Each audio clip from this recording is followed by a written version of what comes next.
Henry II. He was ruling from 1154 until 1189 in England and more. Also was he the Duke of Normandy and the Duke of Aquitaine. With the Angevin Empire as his ruling territory, he was ruling England and huge parts of France up to the Pyrenees in northern Spain. How did it all begin? There was Henry I, the son of William the Conqueror, and he had one legitimate son who drowned while coming back from Normandy over the English Channel when the boat on which he was sunk. Now Henry I tried to get his daughter Matilda onto the throne, but when Henry I died, his nephew Stephen was also about to become the king. He was also supported by many people, and now there were 19 long winters of civil war between Matilda, his daughter, granddaughter of William the Conqueror, and his Henry I's nephew Stephen, also a grandson of William the Conqueror. Matilda, after some time, she had at some time also the upper hand. She imprisons even Stephen at some time.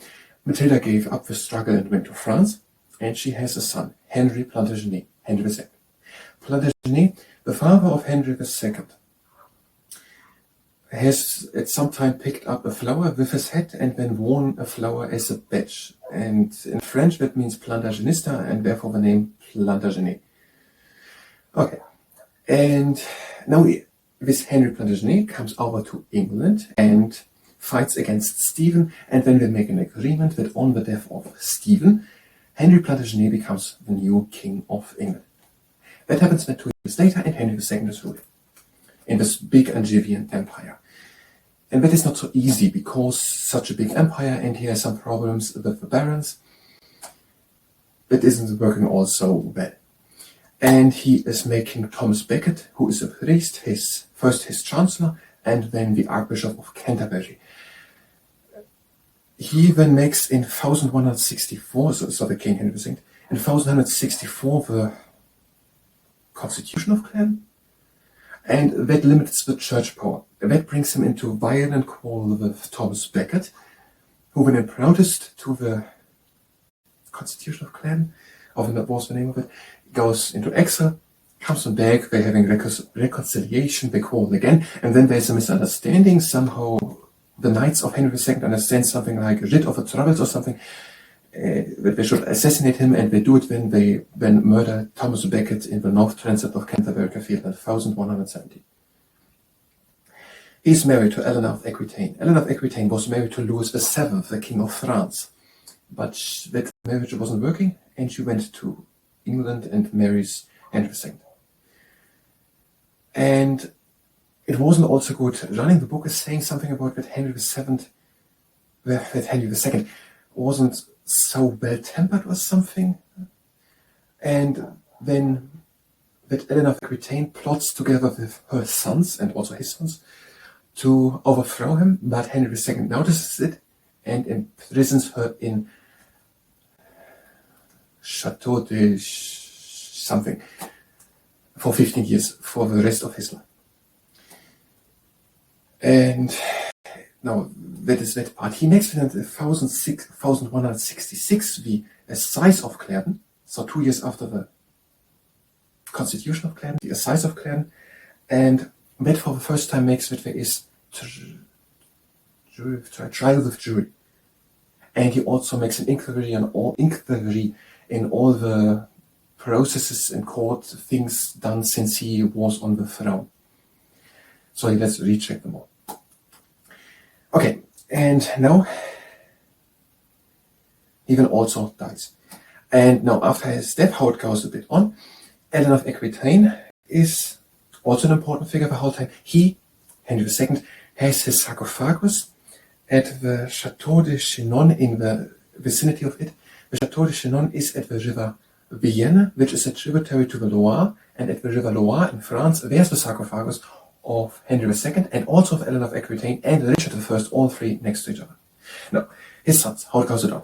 His son is, one of them is Richard I, Richard Lionheart, who spends much of his time crusading in the Middle East, and he's been also captured by Austria and then got brought over to Henry 6 of Germany, and there is then a ransom paid to get him free again. So Richard I is most of the time of his ruling abroad, a lot of time even in captivity. Then Richard I also comes back when there is fighting at some castle in France where he is injured and dies. Then John is ruling, the son of Henry II. King John is ruling, and now under King John the quarrel with the barons goes on, and King John has been forced, partly because of an invasion through the Dauphies of France, I don't know what that means, to sign the Magna Carta. And that makes now a power agreement between what power the king has and what power the barons have. So the quarreling goes on, which was on Henry II. John has to sign the Magna Carta, and when King John is ruling, who dies when unexpected at Newmark, and now his son, Henry III, I think was it, becomes the new king. He's 9 years old when he starts to rule. So William the Marshal and Humbert the Broad are ruling as regents at the beginning for him, but when Henry III is ruling. Now, and that is according to the history of the kings and queens of England and Scotland on the page 48 and 49, but several other pages. But the positions and views expressed are the ones of the source and not necessarily aligned with my own or with the ones of the entity spoken of. Hi, welcome. I am trying to learn medieval studies, today Henry II, and after we've done what we're going to do stretching, and if you participate in the stretching, then it's at your own risk. And this is the second, maybe even the third part to Henry II, and now we're trying to prepare a presentation about Henry II. So we want to say that he reigned from 1154 until 1189 in England, also Duke of Normandy and Aquitaine. And his father was Geoffrey of Anjou, so not the previous English king. He was the son of Matilda, who was the daughter of Henry I. So he's the grandson of Henry I, so he's the great-great-grandson of William the Conqueror. But he's not the son of a previous king. His father is Geoffrey of Anjou. His mother is the daughter of a king, the previous king. And the Empress Matilda. His mother had fought with Stephen in the Civil War, the 19 long winters, for the throne. Matilda was the daughter of a previous king, Henry I. Stephen was the, I think, grandson of William the Conqueror, but not the son of Henry II. So Stephen was not the son of a previous king, Matilda was, but he was his nephew, I think. I think he was his nephew. He was, the father of Stephen was also Stephen. His mother had lain daughter of William I. So William the Conqueror had a daughter, and he was the child of the daughter of William the Conqueror. So I think the nephew of a previous king and the grandson of William the Conqueror. Matilda had now a son, and that is Henry II, the grandson of Henry I. And he became the king. What was he written? The largest kingdom of Europe was he ruling, with England and big parts of France. Also because of Eleanor of Aquitaine, big regions in France. We read Eleanor of Aquitaine as well in the previous parts. I don't think that we need to say too much to Eleanor of Aquitaine in Henry II presentation. We want to make one later for Eleanor of Aquitaine. She had 8 children with Henry. Oh yes, I said. Henry's short-tempered and untrusting nature found it difficult to divide the responsibility for his domain and future inheritance among his sons. This led Eleanor to plot with her children to oust Henry. He was, however, too clever and well-informed, and, learning of the plot, he confronted his wife and sons and took Eleanor prisoner. So yes, we should say it. Her prison was in the large and powerful Chateau de Chinon, which gave her freedom within its walls above the River Vienne, but did not allow her to mingle with those who might have been her allies. While there, she undoubtedly spread the Romans' culture of southern France, in whose courts a more civilized form of life had been adopted. With gallant behaviors, on Henry's death, Eleanor resumed her political life and became a formidable ruler of her son Richard's kingdom while he was away on crusades. Okay, he was married to Eleanor of Aquitaine, 8 sons with her. He imprisoned her, but she ruled them on while Richard I, her son, and also the son of Henry II, was on the Crusades and then in, I don't know what it's called, in captivity of Henry VI of Germany, and also her next son, John. Then came, that was in Magna Carta during the rule of John, Henry III. Okay.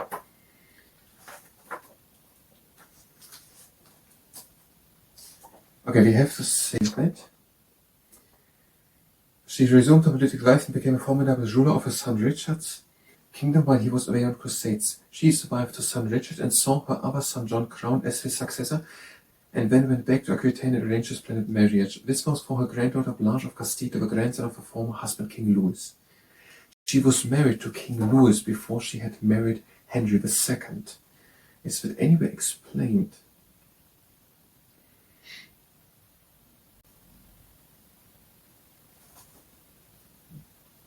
She was married to Louis VII of France, but the marriage failed and she then married Henry II of England.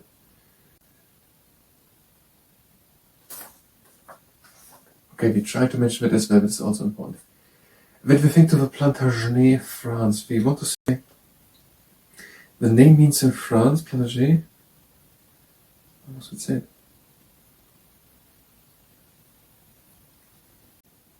It was said that Joffrey used to wear a sprig of flowers, so one of her ancestors used to wear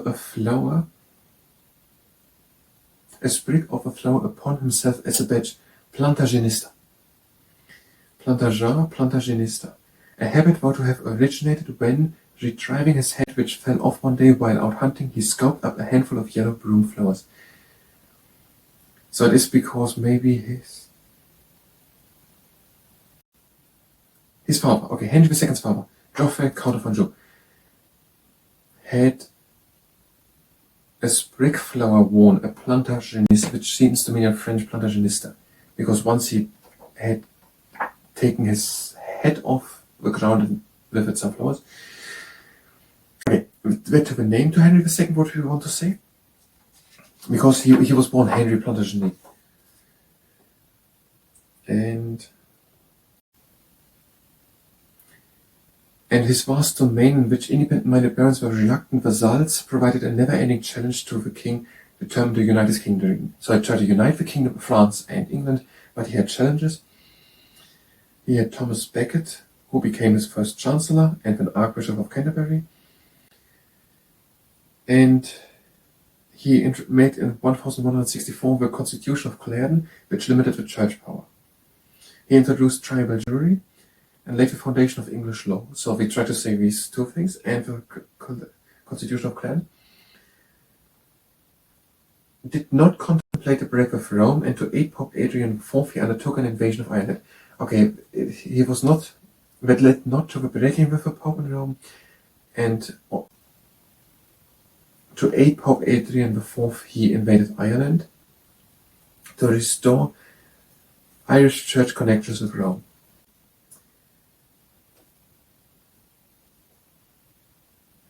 More invasions followed, leading him to become the Lord of Ireland. And the Archbishop Becket had gone into exile as protest against this Constitution of Clarendon, which limited the church power. And there was maybe a misinterpretation or something, and he was assassinated in Canterbury. So the Archbishop, Thomas Becket. This was not good for Henry's reputation, and he made public penance in front of Canterbury Cathedral. His wife Eleanor encouraged her sons to rebel against their father, Eleanor of Aquitaine.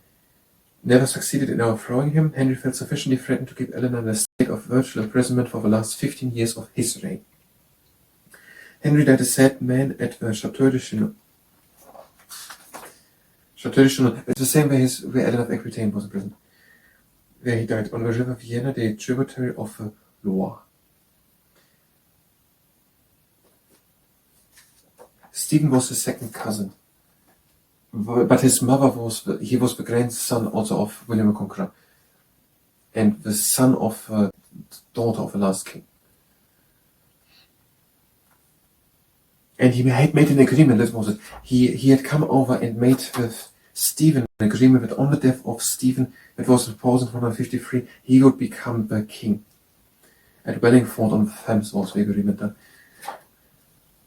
Okay, I think we have it all together.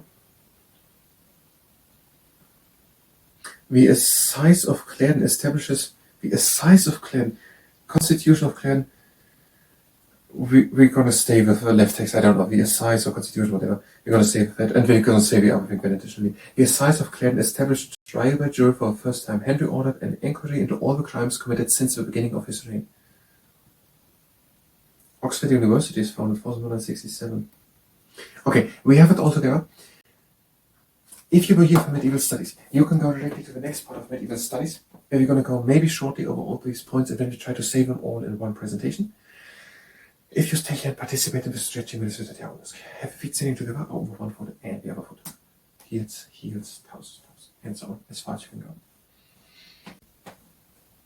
And back in again, toes, toes, heels, heels.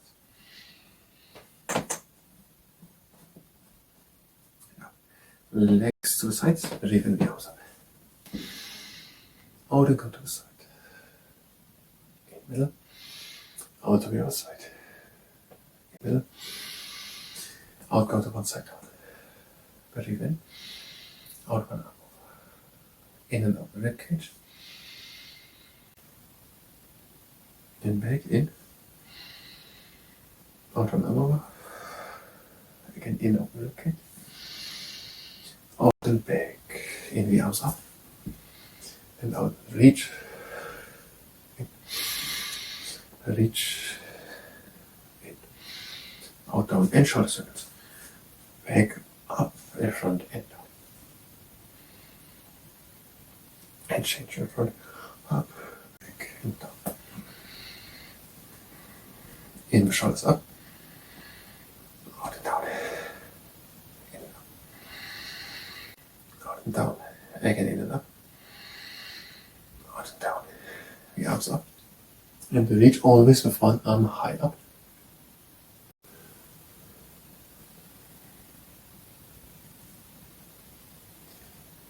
And the legs to the sides, arms up, breathe in, and out over to one side. In middle, out over to the other side. In, and out, lean onto the knees. Breathe in. Out one shoulder in front. Back.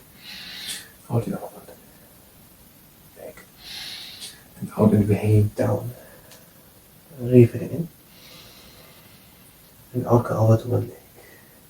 Again in. Out over to the other leg. Again in. Out into the middle. And close the feet. Breathe again in. And out. In. And out comes slowly up and round back, up at the top of backwards shoulder. The feet are standing a bit apart in the arms up. And out and sink down, elbows against the inside of the knees. Reach in and straighten up. And out and come with back up. Reach again. Out and down. In and straighten up. And out comes slowly in one straight line up, hands again down. Have a good standing leg, the heel of the other leg on top of the new leg, breathe in, out and down. Change, other leg, breathe in, and out and down. Up again, legs to the sides, breathe in and go down. And out, open the chest to the sky. In and up. Out and down. In and up. Out and down. In. Out. In and cross the legs. Out and down. This was the stretching. I thank you very much and until next time.